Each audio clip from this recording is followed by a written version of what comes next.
Okay, good evening to all of you guys. Welcome in Xtend academy Kurari. तो आज हम फिर से एक नए वीडियो के साथ में, एक नए जोश के साथ, नए जुनून के साथ, नए कॉन्सेप्ट के साथ और नए एक नॉलेज गेन करने के मकसद के साथ हम लोग आज इस वीडियो में जुड़े हुए हैं। तो बच्चा पार्टी, आज के लेक्चर के अंदर में हम लोग को डिस्कस करना है कुछ सेक्सुअल रिप्रोडक्शन से जुड़ी हुई इंपॉर्टेंट टर्म्स के बारे में। तो हम सेक्सुअल रिप्रोडक्शन को स्टार्ट किए थे, सिर्फ डेफिनेशन पढ़े कि सेक्सुअल रिप्रोडक्शन होता क्या है, और उसके बाद में हमने कुछ फेजेस के बारे में हम लोगों ने क्या किया, डिस्कस किया। तो हमने उसके अंदर में हमने फेजेस पढ़े, juvenile phase, vegetative phase, reproductive phase, इन ऑर्गेनिज्म में कैसे आती है इसके बारे में हमने क्या किया, डिस्कस किया। लेकिन हम जब प्लांट्स को देखते हैं, बहुत सारे प्लांट्स को देखते हैं, तो उसमें बहुत वेराइटी दिखाई देती है। किसी की वेजिटेटिव फेज बहुत लॉन्गर होती है, किसी की बहुत शॉर्ट होती है, किसी की बहुत शॉर्ट होती है। तो कुछ एडिशनल इंफॉर्मेशन के बारे में हम लोग क्या करेंगे, डिस्कस करेंगे कुछ फेजेस के बारे में। तो आज हम कुछ एडिशनल इंफॉर्मेशन देखेंगे, एडिशनल इंफॉर्मेशन अबाउट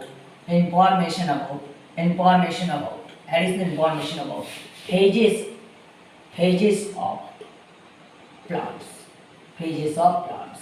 तो प्लांट्स की जो फेजेस है, इन फेजेस के बारे में कुछ एडिशनल इंफॉर्मेशन के बारे में आज हम लोग क्या करने वाले, बच्चा पार्टी डिस्कस करने वाले। तो इसके अंदर मैं अगर बताऊं, तो अगर बात करते हैं, अगर मैं प्लांट की बात करता हूं, तो vegetative phase starts immediately after germination.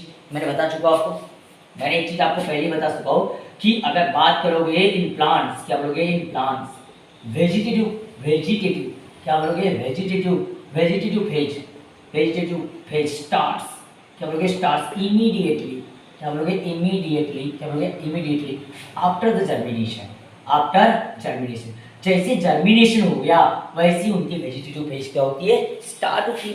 अब जर्मिनेशन से लेकर के वेजिटेटिव फेज अगर मैंने स्टार्ट होती बोला, तो वेजिटेटिव प्रोपोगेशन अगर बात वेजिटेटिव फेज स्टार्ट होती है, तो इसका मतलब ये हो गया वो कब तक के रहने वाली वेजिटेटिव फेज, जब तक के उसके अंदर में फ्लावरिंग नहीं होती तब तक के। क्योंकि मैंने वेजिटेटिव फेज वो बोला था कि जर्मिनेशन से लेकर के जो फ्लावरिंग का जो पीरियड होता है, इस पीरियड को हम क्या बोलते हैं, वेजिटेटिव फेज बोलते हैं। कौन सी फेज बोलते हैं, वेजिटेटिव फेज। तो इसका मतलब जैसे जर्मिनेशन स्टार्ट हो गया, मतलब उस प्लांट ने वेजिटेटिव फेज में क्या कर लिया, इंटर कर लिया। लेकिन बात यह है जो यंग सीडलिंग ग्रो होता है, अब ये जब वो वेजिटेटिव फेज में आ जाएगा, तो उसमें से यंग सीडलिंग ग्रो करेगा, एक उसमें से अंकुर आएगा, एक नया सीडलिंग वहां से निकलेगा। तो मतलब क्या हो जाएगा, the young seedling grow and develop root system and shoot system. उसमें छोटा सा अंकुर आता है, छोटा सा अंकुर आने के बाद में जैसे उसमें छोटा सा अंकुर आ गया, तब उसमें से रूट सिस्टम और शूट सिस्टम क्या हो जाता है, डेवलप हो जाता है। तो मतलब root system and shoot system develop होना, ये फर्स्ट क्या स्टेप है किसके अंदर में, वेजिटेटिव प्रोपोगेशन, वेजिटेटिव फेज के अंदर। कौन सी फेज के अंदर, वेजिटेटिव फेज के अंदर। देख भाई, मैं एक बार फिर से बता रहा हूं, जुवेनाइल फेज, वेजिटेटिव फेज और रिप्रोडक्टिव फेज। जुवेनाइल फेज तो छोड़ दो, वो एनिमल्स के अंदर में हम लोग लेंगे, लेकिन यहां पर हम कौन सी फेज बोलेंगे, वेजिटेटिव और रिप्रोडक्टिव फेज। तो वेजिटेटिव फेज में मैंने बताया था कि बार-बार रिपीट करके बता रहा हूं, एक एक चीज को दो बार रिपीट करके बता रहा हूं कि जब से अगर मान के चलो कि जर्मिनेशन हो गया, जर्मिनेशन स्टार्ट हो गया, मतलब प्लांट्स कौन से फेज में आ गया, वेजिटेटिव फेज में आ गया। तो इसमें होगा क्या, द यंग सीडलिंग ग्रो, क्या होगा, द यंग सीडलिंग, यहां पर होगा क्या, द यंग सीडलिंग, क्या बोलोगे, द यंग सीडलिंग, क्या बोलोगे, यंग सीडलिंग ग्रो, क्या बोलोगे, ग्रो होगा, एंड उसके साथ साथ डेवलप, क्या करेगा बच्चा पार्टी, वो develop root and shoot system, root and कौन सा सिस्टम, शूट सिस्टम क्या करेगा, वो डेवलप करेगा। मतलब रूट्स का फॉर्मेशन होगा, और शूट, तो शूट बताने की आपको जरूरत नहीं है। शूट का मतलब जो भी एरियल पोर्शन होता है, वो सारा का सारा प्लांट का क्या होता है बच्चा पार्टी, शूट होता है। समझ में आ रही। तो फिर उसके बाद में क्या होगा, the shoot system continues to develop stem. जो शूट सिस्टम के अंदर में जो होगा, तो क्या डेवलप होगा, द शूट सिस्टम, क्या बोलोगे, द शूट सिस्टम, क्या होगा, द शूट सिस्टम। या नेक्स्ट पॉइंट में लिखवा देता हूं इसको, द शूट सिस्टम, क्या बोलोगे बच्चा party, the shoot system continues, क्या बोलोगे, कंटिन्यूज टू डेवलप, क्या बोलोगे, टू डेवलप, क्या क्या करेगा, डेवलप करेगा किसको, स्टेम को, स्टेम बढ़ते जाएगा, प्लांट की ग्रोथ होती जाएगी। स्टेम बढ़ते जाएगा, प्लांट की ग्रोथ बढ़ते बढ़ते जाएगी, प्लांट्स और क्या करेगा, ग्रो करेगा। उसके साथ साथ स्टेम के साथ साथ इट्स ब्रांचेस, इसके साथ साथ इसकी ब्रांचेस क्या होते हैं, डेवलप हो जाएगी। ब्रांचेस के साथ साथ उसके अंदर में क्या होते जाएगा, और कौन डेवलप होगा, एंड लीव्स, क्या हो जाएगा, लीव्स। सूट सिस्टम में इतनी चीजें आ रही हैं। समझ, बाद में मैं फ्लावर नहीं बोल सकता, फ्रूट नहीं बोल सकता, बच्चा पार्ट याद रखना। अब बोलोगे सर सूट सिस्टम में तो फ्लावर भी आता है और फिर सर फ्रूट भी आता है, लेकिन मैं बात किसकी कर रहा हूँ, वेजिटेटिव फेज की। और वेजिटेटिव फेज में फ्लावर्स नहीं आते, वेजिटेटिव फेज में फ्लावर्स नहीं आते। तो इसीलिए मैं वेजिटेटिव फेज ले रहा हूं और इसी वजह से मैं यहां पर फ्लावरिंग ले रहा हूं, क्योंकि वेजिटेटिव फेज में फ्लावरिंग नहीं होती। वेजिटेटिव फेज वहां तक है जहां से फ्लावरिंग स्टार्ट हो गई, जहां से फ्लावरिंग स्टार्ट होगी तो उस फेज को हम रिप्रोडक्टिव फेज बोलते हैं, उस फेज को हम वेजिटेटिव फेज नहीं बोलते। समझ में बात आ रही बच्चा पार्टी?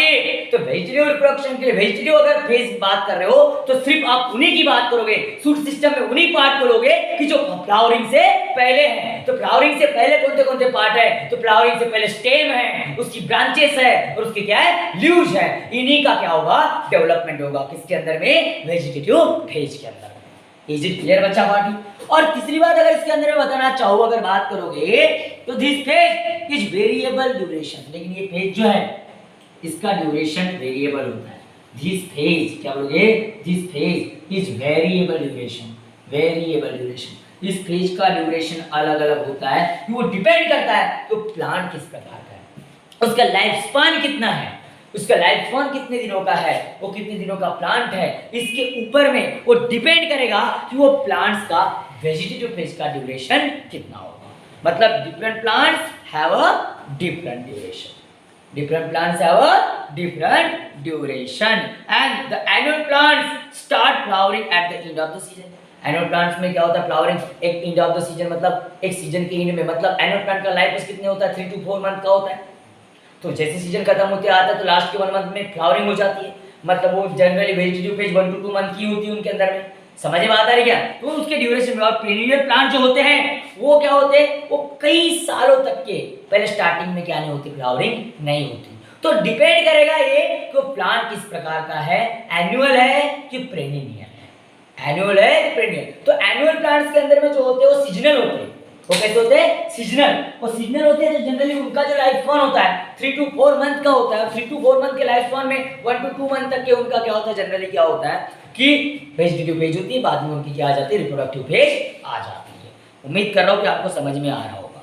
तो मैं एनुअल प्लांट्स की अगर बात करूँ, अगर मैं बात करूँ चौथी चीज अगर बात करता हूँ, एनुअल प्लांट्स क्या बोलोगे, एनुअल प्लांट्स क्या बोलोगे, annual plants are start to flowering, क्या बोलोगे, start to flowering, start to flowering at the end of season, at the end of season, at the end of season, मतलब उसका जब season क्या हो जाता है, खत्म हो जाता है, उस समय पर वो क्या करता है, फ्लावरिंग स्टार्ट कर देता है। तो मतलब नियर अबाउट 1 to 2 मंथ का क्या होगा, इनका वेजिटेटिव फेज होगा और उसके बाद में इनका क्या हो जाएगा, फ्लावरिंग स्टार्ट हो जाएगा। लेकिन बात है पेरिनियल प्लांट की, जो बहुत लंबे वक्त तक के जीते हैं। पेरिनियल प्लांट्स जो बहुत, जिनकी लाइफ बहुत लॉन्ग होती है, ऐसे प्लांट्स के अंदर में आपको वेरिएशन दिखाई देगा। क्योंकि मैंने आपको लाइफ स्पान नाम का वीडियो दिया था, उसके अंदर बताया था कई प्लांट ऐसे होते 200 साल से लेकर 3000-4000 साल तक के भी क्या कर सकते, लाइव कर सकते, सर्वाइव कर सकते। तो ऐसे प्लांट का क्या, ऐसे प्लांट में क्या होगा, ऐसे प्लांट में किस तरीके से इनका क्या होगा, वेजिटेटिव फेज होगा, ये भी चीज हमको देखना है। तो यहाँ पर अगर बात करोगे पेरिनियल प्लांट के अंदर the duration of the vegetative phase rise from the year to several year, क्या बोलोगे इन, अगर बात करो पेरिनियल प्लांट, कैसे प्लांट, पेरिनियल प्लांट्स, ऐसा बोलना चाहिए, पेरिनियल प्लांट्स, पेरिनियल प्लांट्स क्या बोलोगे, पेरिनियल प्लांट्स क्या बोलोगे, द ड्यूरेशन ऑफ, क्या बोलोगे, द ड्यूरेशन ऑफ वेजिटेटिव, क्या बोलोगे बच्चा party, vegetative reproduction, vegetative phase, या वेजिटेटिव फेज बोलना चाहिए, वेजिटेटिव फेज इज डिफरेंट, क्या बोलोगे, इज डिफरेंट फ्रॉम, क्या बोलोगे, different from year to several year, different from year to several years, मतलब एक साल से या सालों से, एक साल या कई सालों से इनके अंदर में क्या हो सकता है, डिफरेंस हो सकता है, किसके अंदर में, पेरिनियल प्लांट्स के अंदर में। इसके अंदर पेरेनियल प्लांट्स के अंदर सालों से या कई सालों से आपको डिफरेंस नजर आ सकता है। उम्मीद करता हूँ बच्चा पार्टी कितनी चीज आपको समझ ली। अब बोलोगे, अगर बात करोगे सम पेरेनियल प्लांट में, अगर बात करो अर्ली मैच्योरिटी आ जाती है, तो कुछ पेरेनियल प्लांट्स के अंदर लेट मैच्योरिटी आती है। कुछ प्लांट्स है कि जो अर्ली मैच्योर हो जाते हैं, कुछ प्लांट्स है कि लेट मैच्योर हो जाते हैं। ओके, तो पांचवी बात अगर बात करोगे तो पेरेनियल प्लांट्स के अंदर में अलग अलग टाइम पर मैच्योर रहती है। कुछ प्लांट ऐसे होते हैं हर साल में कुछ स्पेसिफिक टाइम होता है, उस समय पर क्या करते हैं, फ्लावरिंग करते हैं। तो इसका मतलब वहां पर हर साल वेजिटेटिव फेज भी होगी और कैसी फेज आएगी, रिप्रोडक्टिव फेज भी आएगी। समझ में आता है, उसमें वेजिटेटिव फेज भी आएगी और रिप्रोडक्टिव फेज भी आएगी। कुछ सीजन के हिसाब से उनमें क्या होती है, फ्लावरिंग होती है। तो कुछ प्लांट्स ऐसे होते हैं कि लाइफ में सिर्फ एक ही बार वो क्या करते हैं, फ्लावरिंग करते हैं। कुछ प्लांट ऐसे भी होते हैं कि जो लाइफ में सिर्फ ओनली वन टाइम क्या करते हो, फ्लावरिंग करते हैं। तो अगर बात करोगे, मैं अगर बताना चाहूँ इसके अंदर में, अगर बात करोगे कि यहाँ पर एक चीज और ऐड कर देता हूँ मैं इसके अंदर में, सम पेरेनियल अटेन रिप्रोडक्टिव मैच्योरिटी, क्या बोलोगे, सम पेरेनियल अटेन्स, क्या बोलोगे, अटेन्स, क्या बोलोगे, अटेन्स रिप्रोडक्टिव मैच्योरिटी, क्या बोलोगे, रिप्रोडक्टिव मैच्योरिटी। जब तक आई नहीं तब तक वेजिटेटिव है ना। Reproductive maturity after few years of vegetative phase, और reproductive maturity of after few years of, after few years of vegetative phase, vegetative phase मतलब कुछ साल नहीं, जल्दी उसके अंदर में क्या आ जाती है, मैच्योरिटी आ जाती है। मतलब वेजिटेटिव फेज यहाँ पर क्या होती है, कम होती है। Okay, and then flowers every year either in some specific season, and then क्या बोलोगे, देन फ्लावर्स, क्या बोलोगे, फ्लावर्स, फ्लावर्स क्या बोलोगे, या फ्लावरिंग बोल सकते हो, flower every, and flowers every, क्या बोलोगे, every in specific season. Specific season में क्या कर सकते हो, फ्लावरिंग कर सकते हैं, या फिर और हो सकता है थ्रू आउट द ईयर, और क्या हो सकता है, थ्रू आउट द ईयर। ऐसा हो सकता है कुछ कुछ प्लांट ऐसे भी होते हैं कि साल भर उनके अंदर में क्या होती है, फ्लावरिंग।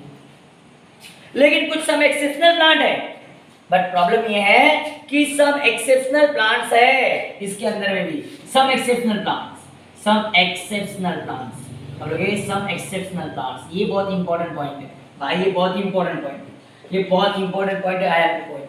सम एक्सेप्शनल प्लांट्स कुछ ऐसे होते हैं कि जिनके अंदर में plants flower only once in the life time. Some exceptional plants flowers, क्या बोलोगे, फ्लावर्स। अगर सब exceptional plants flowers only once, क्या बोलोगे, ओनली वंस, क्या बोलोगे, only once in their life time, in life time मतलब अपनी उम्र में वो एक ही बार क्या कर पाते, फ्लावरिंग कर पाते, एक ही बार, मतलब वो एक ही बार में फ्लावरिंग होगी लाइफ में, एक ही बार। तो एग्जांपल में अगर ऐसा कोई फ्लावर अगर मैं बताना चाहूँ आप लोगों को, तो आपने बाम्बू ट्री नाम सुने, बाम्बू ट्री बच्चा पाठे, बाम्बू को अब क्यों नहीं जानता, बाम्बू ट्री। यहाँ इस बाम्बू ट्री के अंदर में लाइफ में सिर्फ एक ही बार फ्लावरिंग होती है, एक ही बार, वो एक ही बार फ्लावरिंग करता है, और वो नियर अबाउट आफ्टर अगर बात करोगे एक ही बार फ्लावरिंग करेगा। एंड उसके लिए बहुत उसकी जो वेजिटेटिव फेज है, उसकी जो वेजिटेटिव फेज है ये 50 to 100 ईयर्स की होती है। वो उसकी स्पेसीज के ऊपर डिपेंड करेगा, बाम्बू में भी बहुत सारी वेराइटीज है, तो उसके ऊपर डिपेंड करेगा कि 50 to 100 ईयर्स तक उसकी वेजिटेटिव फेज हो सकती है, क्योंकि 50 साल पहले वो उसमें फ्लावरिंग होती ही नहीं। 50 साल पहले, 50 साल के बाद, 50 इयर्स के बाद, after the completion of the 50 years, अगर शुड बी बोल रहा हूँ भाई गाइस, क्योंकि ज्यादा भी नहीं हो सकता, शुड बी वो क्या हो सकता है, फ्लावरिंग करना स्टार्ट कर सकता है। तो इसीलिए, और वो भी करेगा तो एक ही बार उसमें क्या होगी, फ्लावरिंग होगी। तो मतलब एग्जाम्पल में अगर बात करोगे, एग्जाम्पल में बाम्बू ट्री, क्या बात कर रहा हूँ मैं, बाम्बू ट्री, कौन सा बात किया मैंने, बाम्बू ट्री। ये ओनली अगर बात करोगे वंस, अगर बात करोगे एक ही बार वो फ्लावरिंग करता है, और उसके बाद में वो भी कितने साल बाद, इसकी जो वेजिटेटिव फेज का टाइम जो होगा, ड्यूरेशन ऑफ वेजिटेटिव फेज इसका कितना होता है पता है, भाई वेजिटेटिव फेज, वेजिटेटिव फेज इसकी कितनी होती है, कितनी होती है 52 कितना 100 ईयर्स की होती है। किसकी, बाम्बू ट्री की। किसकी बात किया बच्चा पार्टी मैंने, बाम्बू ट्री की वेजिटेटिव फेज इतना ड्यूरेशन होता है। समझ में आ गई।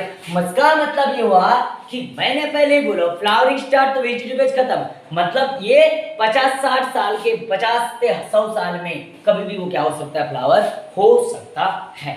और लाइफ में सिर्फ एक ही बार फ्लावरिंग करेगा। समझ में बात आ रही है मैं क्या बता रहा हूँ, मैं समझ में बात आ रही है क्या बताने का प्रयास कर रहा हूँ मैं। दूसरी बात अगर बात करते हो, अगर मैं और भी एग्जांपल लूं, अगर बात करोगे और एक बार ही अगर फ्लावर प्रोड्यूस कर दिए and once they start flowering, एक बार इन्होंने अगर फ्लावर प्रोड्यूस कर दिए, they produce large amount of fruits. Once they, अगर बात करें एक बार इसमें, वंस दे अगर बात एक बार इन्होंने फ्लावरिंग करना स्टार्ट कर दी, once they flowers start producing large number of या अगर बात करोगे large number of fruits, seed नहीं बोल सकते इसमें, large number of fruits and सीधे क्या हो जाएगा, डाई हो जाएगा। और सीधे क्या हो जाएगा बच्चा बात हो डाई। एक बार में फ्लावर करना स्टार्ट हो गया तो large amount of fruits produce करेंगे और फ्रूट प्रोड्यूस करने के बाद में क्या हो जाएगी, वो डाई हो जाएगी। और अनदर अगर स्ट्रेंज एग्जांपल अगर इसका बताओ, दूसरा अगर बताओ अनदर स्ट्रेंज एग्जांपल बताओ, another strange example is example अगर बात आपने नाशपाती का एग्जांपल सुनोगे, नाशपाती नाम सुनोगे, नाशपाती जिसको कुंथियाना बोलते हैं, क्या बोलते हैं, कुंथियाना। अगर बात करोगे तो अनदर अगर बात करोगे तो इसको अगर बात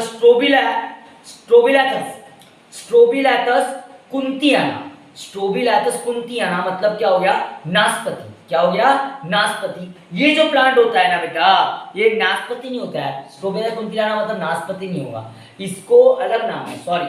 स्ट्रोबिलैथस कुंथियाना मतलब इसका नाम अगर बात करोगे तो क्या, नीलाकुरंजी बोलते हैं इसको, नीलकुरंजी। क्या बोलते हैं, नीलकुरंजी बोलते हैं इसको।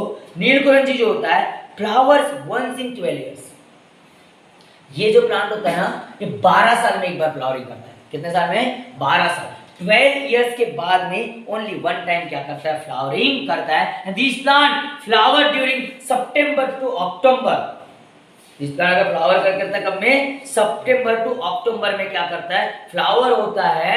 अगर बात करोगे तो ये भी हिली रीजन ऑफ केरला, ये plant hilly region of Kerala के अंदर में पाया जाता है, या कर्नाटका या तमिलनाडु के अंदर, कर्नाटका तमिलनाडु उनके अंदर। और ये प्लांट 2006 में फ्लावर हुआ था।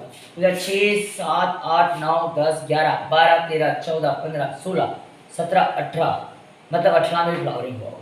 समझ में आता है इस तरीके से। तो ये अगर बात करोगे तो अनदर स्ट्रेन एग्जांपल इज, किसकी बात किया मैंने, स्ट्रोबिलैंथस। क्या बोला मैंने, स्ट्रोबिलैंथस क्या बात कर रहा हूं मैं, कुंथियाना। स्ट्रोबिलैंथस कुंथियाना क्या बोलते हैं, स्ट्रोबिलैंथस कुंथियाना साइंटिफिक नेम। ओके, इसको बोलते हैं नीलकुरंजी। क्या बोलते हैं, नीलकुरंजी। क्या बोलते हैं, नीलकुरंजी, नीलकुरंजी बोलते हैं। एंड ये जो प्लांट होता है, ये अगर बात करोगे फ्लावर्स करता है, फ्लावर्स क्या बोलोगे, फ्लावर्स आफ्टर 12 इयर्स। क्या बोलोगे, आफ्टर, क्या बोलोगे, फ्लावर्स अगर आफ्टर, फ्लावर्स वंस, ऐसा बोलो, फ्लावर्स वंस इन 12 इयर्स। क्या बोलो, फ्लावर वंस इन 12 इयर्स। 12 साल में एक बार क्या होता है, फ्लावरिंग होता है। दिस प्लांट फ्लावर ड्यूरिंग सितंबर।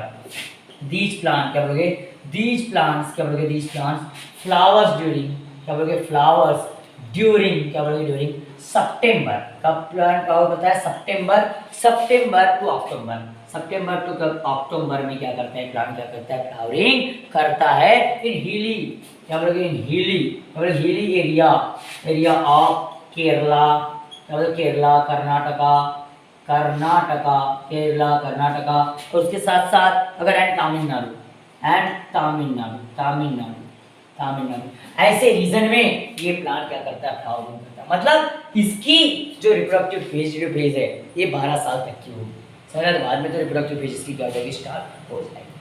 तो इस तरीके से गाइस कुछ एडिशनल इंफॉर्मेशन थी कि जो आपको इन प्लांट्स के बारे में मालूम होना चाहिए सेक्सुअल रिप्रोडक्शन होने से पहले। रिप्रोडक्टिव फेज किन प्लांट्स में कैसे आती है, बाकी तो हमको मालूम है, नॉर्मल प्लांट्स है, नॉर्मल प्लांट्स में आती है हमको मालूम है, तो उनके बारे में ज़्यादा हमने एनुअल को भी लिए, पेरेनियल को भी लिए। जो पेरेनियल में जो इंपॉर्टेंस प्लांट्स थे जिनके बारे में मालूम रहना चाहिए, जो एक अलग चीज़ है, ऐसा हमने सोचे नहीं थे कि 50 साल बाद या 60 साल बाद फ्लावरिंग कर रहा होगा बाम्बू का, हमने सोचे नहीं थे कि 12 साल में एक बार कि ये कोई ऐसा प्लांट क्या कर रहा होगा, फ्लावर कर रहा होगा।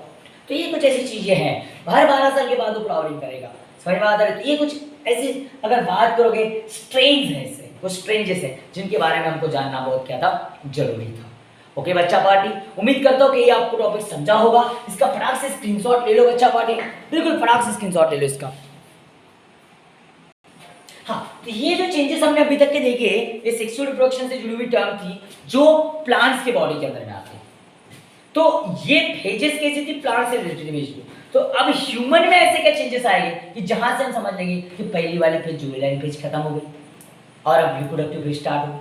तो प्लांट में कैसे, तो प्लांट्स में तो समझ लिए कि फ्लावरिंग स्टार्ट हो गई, मतलब क्या आ गई, रिप्रोडक्टिव फेज आ गई। लेकिन एनिमल्स में कैसे स्टार्ट करें, स्पेशली अगर बात करूं मैं ह्यूमन मेल और फीमेल में किस तरीके से हम लोग समझे कि अभी ये रिप्रोडक्टिव फेज में आ गया, ये कैसे आइडेंटिफाई करें रिप्रोडक्टिव फेज में, क्योंकि रिप्रोडक्शन टर्म रिप्रोडक्टिव फेज से स्टार्ट होती है और वहीं से हमको रिप्रोडक्शन को पढ़ना पड़ेगा, एकदम से नहीं कि fusion and formation of gamete is called as sexual reproduction हो गया सर।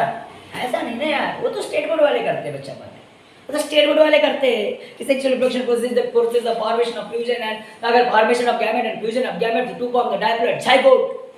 लेकिन वो कहां से शुरुआत हुई बच्चा पार्टी, वो तो रिप्रोडक्टिव फेज से स्टार्ट हुई ना उस रिप्रोडक्शन की, तो उनके बारे में भी हमको डिस्कस करना पड़ेगा। ऐसे कौन से कैरेक्टर्स डेवलप होते हैं कि जहां से हम आइडेंटिफाई कर सकते हैं कि अब हमारी रिप्रोडक्टिव फेज आ गई। तो इसके लिए मैं थोड़ा सा चार्ट बना के दूंगा, एक्सटर्नल और एक्सेसरी, क्या बोल सकते हो एक्सेसरी, क्या बोलोगे एक्सेसरी, और एक्सटर्नल क्या बोल सकता हूं मैं, एक्सटर्नल मिस्टर अयान, एक्सेसरी और external sex characters in human male, external sex characters क्या बोलोगे sex characters in human male. Basic chapter है भाई पूरा, human male and female, human male and female, human male and female की बात करते हैं। तो बच्चा पार्टी इसको 3 पार्ट में डिवाइड कर देते हैं। सबसे पहले बच्चा पार्टी कैरेक्टर लेंगे हम लोग, कैरेक्टर लेंगे। दूसरा हम क्या लेंगे, मेल के अंदर में कैसा होता है, और उसके बाद में फीमेल की बात करेंगे। किसकी बात करेंगे, फीमेल की। रिप्रोडक्शन चैप्टर आपको पढ़ाकर हुआ है और इसलिए आपको आसानी से समझ जाना चाहिए। रिप्रोडक्शन कैरेक्टर, रिप्रोडक्शन आपको चैप्टर पढ़ाकर हुआ है स्टेट बोर्ड के अंदर। अब यहाँ अगर देखोगे तो सबसे पहला टाइप है बॉडी बिल्ड। अब बॉडी बिल्ड कैसे होती है, बॉडी बिल्ड तो मेल में अगर बात करोगे बॉडी इज लार्जर, बॉडी का लार्ज होना स्टार्ट होगा and more muscular and stronger. Body में क्या चीज है, बॉडी इज क्या हो जाएगी, लार्जर होती जाएगी, लार्जर, मोर क्या हो रहा है, more stronger, more muscular and stronger, more क्या हो जाएगी, मस्कुलर हो जाएगी एंड स्ट्रॉन्गर हो जाएगी। तो फीमेल में क्या होगा बॉडी के अंदर में, तो फीमेल में भी क्या होगा, बॉडी स्मॉलर, लेकिन बॉडी क्या होती है यहाँ पर की बॉडी स्मॉलर ही रहती है, बॉडी उतनी स्मॉल नहीं, उतनी लार्ज नहीं होती, बॉडी स्मॉलर, बट कुछ एक्सेप्शन होते हैं। बॉडी स्मॉलर उसके साथ external character, male and female के एक्सटर्नल कैरेक्टर बता रहा हूँ मैं किस प्रकार से होते हैं। मेल जनरली ह्यूमन मेल क्या होता है, लार्जर होता है, मोर मस्कुलर होता है और एंड स्ट्रॉन्गर ज़्यादा होता है। फीमेल को स्मॉलर माना जाता है, छोटी होती है फीमेल, एंड इसके बाद लेस मस्कुलर इसमें फ्लेक्सिबिलिटी कम होगी, मस्कुलर कम होगी, उसके साथ साथ एंड वीकर होगी। एंड फीमेल हमेशा क्या होती है, वीकर होती है एज कम्पेयर टू मेल। अब ये मत बोलना सर लड़के लड़कियों के बराबर, लड़कियां लड़कों के बराबर हो गए सर, बोलना आसान है लेकिन बायोलॉजिकली वो वीकर ही रहेगी, समझा। बायोलॉजिकली अगर बात करें, रियलिटी में अगर बात करें तो बायोलॉजिकली अगर फीमेल क्या होती है, वीक होती है as compare to male. Is it clear? कितना है बोलेगी, कंधे से कंधा लड़ा करके चल रहे हैं या सर हम तो बराबर जो काम लड़के कर सकते हो काम हम भी कर सकते हैं sir, is no problem sir, आप कैसी बातें कर रहे हो सर। तो हाँ सर, यस सर, मैं सही बोल रहा हूँ सर, ऐसा है सर इसलिए बोल रहा हूँ सर, ऐसा मैं नहीं बोलता सर, ऐसा बायोलॉजी बोलती है, ऐसे साइंटिस्ट लोग बोलती है, मेरा अकेले का कंक्लूजन नहीं है सर। समझ में बात आ रही सर? तो हमेशा ये वीक होगी, समझ में बात आ रही। दूसरी बात अगर बात करें, दूसरा कैरेक्टर इसके अंदर में अगर बात करें, अगर एक्सटर्नल कैरेक्टर की बात करें, दूसरा एक्सटर्नल कैरेक्टर इसके अंदर में हेयर्स की बात कर लेते हैं। एक्सटर्नल कैरेक्टर हेयर्स की बात कर लेते हैं। तो हेयर्स की अगर बात हम लोग इसके अंदर में अगर हम कर रहे हैं तो यहाँ पर अगर बात करोगे तो यहाँ पर क्या हो जाएगा, यहाँ पर मेल में ब्रीड आएगी, ब्रीड मतलब दाढ़ी आएगी, ब्रीड आएगी। उसके बाद में मोस्टैच का फॉर्मेशन हो जाएगा, मोस्टैच मतलब मूछ, मूछ का फॉर्मेशन हो जाएगा, या माउस्टैच बोलते हैं या उसको मुस्टैच भी बोलते हैं, मुस्टैच ऐसा भी लिखते हैं उसको, माउस्टैच या मुस्टैच। उसके साथ साथ अगर हो गया and chest hair present, and क्या होगी chest hair present, and chest hair क्या हो जाएगी प्रेजेंट, चेस्ट हेयर क्या हो जाएगी प्रेजेंट हो जाएगा। दूसरी बात अगर मैं बात करूं नेक्स्ट अगर मैं बात करूं इसके अंदर में, अगर इसके अंदर में फीमेल की अगर बात करूं तो फीमेल के अंदर में अगर बात करोगे तो अगर बात करोगे तो हंसोगे ब्रीड, ब्रीड माउस्टैच, क्या बोलोगे माउस्टैच, क्या बोलोगे माउस्टैच, तो बोलोगे सर क्या लिख रहे हो सर, फीमेल में तो दाढ़ी दिखे नहीं सर, माउस्टैच भी तो हमने दिखे नहीं सर, और ले लो and chest hair, chest hairs, chest hairs भाई रुक जा, आर अपसेंट बोलो, ठीक है, आर क्या बोल रहा हूँ मैं अपसेंट, ये सब चीज़ें क्या हो गए अपसेंट। उसके बाद में थर्ड वन चीज़ अगर मैं बात करूँ ब्रेस्ट, ब्रेस्ट अगर थर्ड वन चीज़ अगर मैं बात करूँ तो क्या ब्रेस्ट, ब्रेस्ट की अगर बात करता हूँ मैं तो ब्रेस्ट की अगर बात करता हूँ तो यहाँ पर मेल का ब्रेस्ट जो होता है पुअरली डेवलप होता है, पुअरली डेवलप, पुअरली डेवलप होगा। और अगर मान के चलो फीमेल की बात करो तो very well develop, very well develop इसलिए होता है कि वहाँ पर मेमोरी ग्लैंड होती है, मेमोरी ग्लैंड होती है, और मेमोरी ग्लैंड के अंदर में मेमोरी ग्लैंड आगे जा करके सिक्रेट करती मिल्क का after the birth of the child, और मेमोरी ग्लैंड का डेवलपमेंट होता है, मेमोरी ग्लैंड बड़ी होती जाती है, लार्ज हो जाती है, इसलिए ब्रेस्ट का साइज फीमेल का क्या होता है बड़ा होता है एज कम्पेयर टू क्या मेल। ओके, उसके बाद में नेक्स्ट वन चीज अगर बात करते हैं ब्रेस्ट के बाद में अगर आगे बढ़ेंगे तो यहाँ पर नेक्स्ट वन कैरेक्टर अगर लूँ मैं तो स्किन, ऐसे चेंजेस देख लो, स्किन की बात करूँ, इसकी बात करूँ मैं, स्किन की बात करूँ तो स्किन के अंदर में अगर बात करें तो मोर हेयरी, एंड अगर बात करोगे मोर हेयरी, इनकी स्किन के अंदर मोर क्या होता है हेयरी होती है, ज़्यादा हेयरी होती है। और उनकी अगर बात करोगे तो less hair, more hairy and क्या होती है, एंड अगर बात करेंगे तो अगर बात कोर्स, कोर्स का मतलब थोड़ा सा खुरदुरी ना, खुरदुरी टाइप नहीं, एकदम से खुरदुरी टाइप उसकी क्या होगी स्किन होगी, hard hard skin, core skin मतलब हार्ड, मतलब इस एकदम से। और इनकी जो फीमेल की जो स्किन होती है वो कैसी होती है लेस हेयरी, क्या होता है less hairy and soft, and बहुत सॉफ्ट स्किन होती है फीमेल। ओके गाइस, उसके बाद में अगर मैं बात करूँ नेक्स्ट वन चीज अगर इसके अंदर में तो और कुछ एक्सटर्नल कैरेक्टर्स के बारे में बात कर लूँ मैं, तो इसके अंदर में नेक्स्ट वन एक्सटर्नल कैरेक्टर अगर आएगा तो अगर बात आएगा शोल्डर्स, अगर बात करें शोल्डर्स की बात करें तो शोल्डर्स की अगर बात हम लोग करते हैं तो इनका शोल्डर ब्रॉड होता है, बहुत ब्रॉड शोल्डर, मजबूत होता है, बहुत मजबूत इनका कांधा होता है। और इसके बाद में अगर फीमेल की भी बात करूँ मैं, फीमेल की अगर बात करूँ तो नैरो होता है, नैरो, इनका नैरो होता है, नैरो ऐसा बिल्कुल ऐसा ऐसा है ना, इससे एकदम से ऐसा, इनके जो स्किन ऐसा ऐसा ऐसा फिर ऐसा होता है, और इनका क्या होता है मेल का क्या होता है बिल्कुल ऐसा होता है ना, तो ये ब्रॉड हो गया, ये ब्रॉड, और फीमेल का ऐसा स्लैंटिंग होता है, ऐसा नैरो टाइप, नहीं क्या इस तरीके से। तो शोल्डर्स इनके नैरो हो गए और इनके क्या हो गए ब्रॉड हो गए। बच्चा पार्टी और भी कुछ कैरेक्टर बचे हुए, पहले इतना स्क्रीनशॉट ले लो, फटाफट से इसका स्क्रीनशॉट ले लो बच्चा party, take a screenshot fast. Okay, तो हम कहाँ तक के गए थे, कितने पढ़े थे 5 शोल्डर्स। Next 6 one pelvis. अगर बात करें अगर पेल्विस की बात करें तो पेल्विस एक प्यूबिस कैविटी के नीचे का पोर्शन है, पेल्विस गर्ल वगैरह वहां पर होगी, तो पेल्विस इसके मेल के क्या होते हैं नैरो होते हैं बच्चा पार्टी, पेल्विस क्या होता है मेल के क्या होते हैं नैरो होते हैं। नैरो मतलब जो रीजन होता है एब्डोमिनल कैविटी का जो नीचे का रीजन होता है ये जनरली मेल का नैरो होता है, और फीमेल का क्या होता है ब्रॉड होता है, फीमेल का क्या होता है ब्रॉड रीजन होता है, समझ में आता है। तो यहाँ पर मेल में नैरो हो जाएगा और फीमेल में क्या हो जाएगा ब्रॉड हो जाएगा, क्या हो जाएगा ब्रॉड हो जाएगा, समझ में आता है। उसके बाद में अगर बात करते हो तो लैरिंग्स की बात करते हैं, लैरिंग्स इसका तो बड़ा फंडा है, इसके वजह से हमारा मेल का आवाज कर्कश आता है, लैरिंग्स ये सब खेल इसका है। लड़कियों का आवाज बड़ा सुनने लायक होता है, बड़ा मधुर होता है, कितने बजे तक ये टपर टपर टपर टपर चालू रहे सुन लेता है इंसान, या कोई भी इंसान सुन सकते हो उनको। लेकिन अगर कोई लड़का अगर 5 मिनट में बड़बड़ बड़बड़ करना चालू कर दे यार इरिटेटिंग होता है, हाउ इरिटेटिंग यार, बहुत इरिटेटिंग होता है। इसकी वजह ये नहीं है वो गलत बोल रहा है या वो सही नहीं बोल रहा है, बात ऐसा है, अगर मैं मेल टीचर पढ़ा रहा हूँ, बड़े ट्रेजेडी यार, मैं एक तास पढ़ा दूँ या उसके बाद में बोल दूँ किसी आप पढ़ाओगे ना आगे, नो सर हो गया सर, ऐसा बोर हो जाते हैं ना, बोर हो जाते हैं। लेकिन बाद में अगर फीमेल टीचर आकर एक डेढ़ तास में खींच ले तो वाह वाह वाह वाह वाह, चलने दो मैडम, अच्छा है। समझ बात है। ये इसलिए होता है क्योंकि एक फीमेल की वॉइस के अंदर वो मिठास होती है, वो एक छोटा आवाज होता है, फीमेल का आवाज सुनने लायक होता है। मेल का आवाज थोड़ा सा क्या था, बहुत कर्कश होता है। तो लैरिंक्स भी इसकी वजह से, क्योंकि मेल का जो लैरिंक्स होता है, लैरिंक्स भी बड़ा होता है। समझ में आता है। यहाँ पे वही चीज है लैरिंक्स।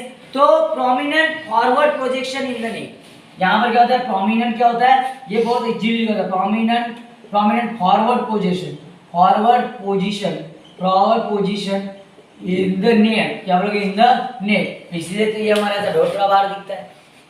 समझ में बात है, इसलिए तो बाहर दिखता है यहाँ से, फीमेल का उतना नहीं दिखता, मेल का बाहर दिखाई देता है ना। फीमेल का उतना बाहर दिखाई देता है, मेल का बाहर दिखाई देता है, एकदम प्रोमिनेंट फॉरवर्ड पोजीशन पे होता है, एकदम प्रोमिनेंट फॉरवर्ड पोजीशन पे होने की वजह से वो बाहर निकल के हमको दिखाई देता है। और फीमेल में लिटिल प्रोमिनेंट, ये छोटा होता है, लिटिल प्रोमिनेंट, क्या बोलोगे, लिटिल प्रोमिनेंट होता है, और इस वजह से ये बाहर दिखाई नहीं देता। फिर इसके बाद में अगर आठवां, अगर इसके अंदर में और एक्सटर्नल अगर मैं बात करूँ, चेंजेस की बात करूँ, तो वॉइस भाई बोलते ना, वॉइस अगर बात करोगे, बहुत सारे हम सोच देखते हैं तो बोलते, बहुत सारे सोच वाले बोलते हैं हमको कि यार थोड़ा सा पिच छोटा करो यार, एकदम कर्कश लग रहा है, पिच छोटा करो, पिच क्या करो, छोटा करो। तो जितना छोटे पिच का साउंड रहेगा उतना कर्कश होगा। नहीं, पिच छोटा मत करो, बोलते पिच बढ़ाओ, मतलब मधुर बनाओ, मिठास बढ़ाओ उसकी, मतलब जितना छोटे पिच का साउंड होगा उतना कर्कश लगेगा, भद्दा लगेगा। समझ में आता है। एकदम मोटा साउंड आ रहा है, मतलब उसकी पिच क्या कम है, लो पिच का साउंड है। कैसे पिच का साउंड है, लो पिच का। और स्पेशली मेल का साउंड मच्चा पार्टी बड़े दुर्दैव है, लो पिच का साउंड होता है। कैसा होता है, लो पिच, ये लो पिच का साउंड होता है। कितना होता है, लो पिच्ड साउंड होता है। कैसा साउंड होता है, लो पिच साउंड होता है। और फीमेल का साउंड हाई पिच्ड होता है, और इसकी वजह सब ये लैरिंक्स है। समझ में बात आ रही। और अगर बात करूँ 9 कैरेक्टर, अगर बात करूँ मैं इसके अंदर में बात करूँ, मेल एंड फीमेल की बात कर रहा हूँ मैं, अगर मैं बात कर दूँ बिहेवियर, अगर बात करो, ये तो बड़ा सही काम है, ये बहुत सही काम है कि बिहेवियर के बारे में। तो अब इससे ये जो है मेल और फीमेल में ये बिहेवियर वाला कैरेक्टर मेरे जेंडर के हिसाब से मेरे ऊपर बड़ा मस्त जमता है।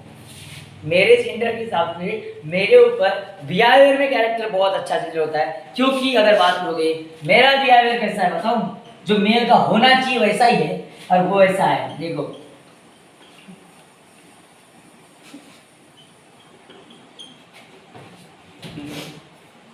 एग्रेसिव। कैसा, एग्रेसिव। मेल जनरली कैसे होते हैं, एग्रेसिव होते हैं। मेल जनरली कैसे होते हैं, एग्रेसिव। और फीमेल जो होती है बहुत कूल होती है, बहुत कूल, ऑफन माइल्ड, बहुत सहनशीलता होती है उसके अंदर। फीमेल के अंदर ऑफन माइल्ड, क्या बोलोगे, ऑफन क्या बोल सकते हैं, माइल्ड, बहुत माइल्ड, कूल। सहने की शक्ति पता नहीं फीमेल में कहाँ से, पर बहुत ज्यादा सहन करने की उनके अंदर में ताकत होती है। समझ में आता है, तो ऑफन कूल। इस तरीके से कुछ कैरेक्टर्स हैं जो एक्सटर्नल कैरेक्टर्स थे, जो आपको मेल एंड फीमेल के हैं, जो आपको नॉर्मली आपको नजर आते हैं। उम्मीद करता हूँ गाइस कि टॉपिक आपको समझ रहा है, ये टॉपिक आपको समझ रहा होगा, और इन सब चीज़ों के बारे में आपको अच्छे तरीके से समझ में आ रहा होगा। तो एनिमल्स के बारे में अगर बात करें, पेजेस के बारे में डिस्कस करेंगे हम लोग, एनिमल की पेजेस के बारे में, लेकिन एनिमल्स की पेजेस के बारे में डिस्कस करेंगे हम कब, कल के लेक्चर में। अभी आज यहीं पर रुकेंगे हम लोग, यहीं पर आज हम लेक्चर को खत्म करेंगे, यहीं पर लेक्चर को एंड करेंगे। बाकी कल देखेंगे हम एनिमल्स की रिप्रोडक्टिव फेज के बारे में, और उसमें क्या क्या चेंजेस आते हैं रिप्रोडक्टिव फेजेस के अंदर में, ये सब चीज़ों के बारे में हम नेक्स्ट लेक्चर में मिलेंगे गाइस। तो तब तक के लिए बच्चा पार्टी, आप लोग मेहनत करो, हार्ड वर्क करो, स्टडी करो, और जहां पर भी आपको डाउट आते उन डाउटों को मुझे पूछा करो, ओके। तो ताकि आपके कॉन्सेप्ट क्या हो सके, क्लियर हो सके बच्चा पार्टी। तब तक के लिए bye bye, take care, and if you like the video please subscribe the channel and click on the bell icon for getting the notification of the next upcoming videos, because guys party is now begin, okay. This is not the end of the party, this is the starting of the party, and your journey is too long guys, and due to this reason continues with me, and Thank you guys for watching it video. Thank you so much. Bye bye.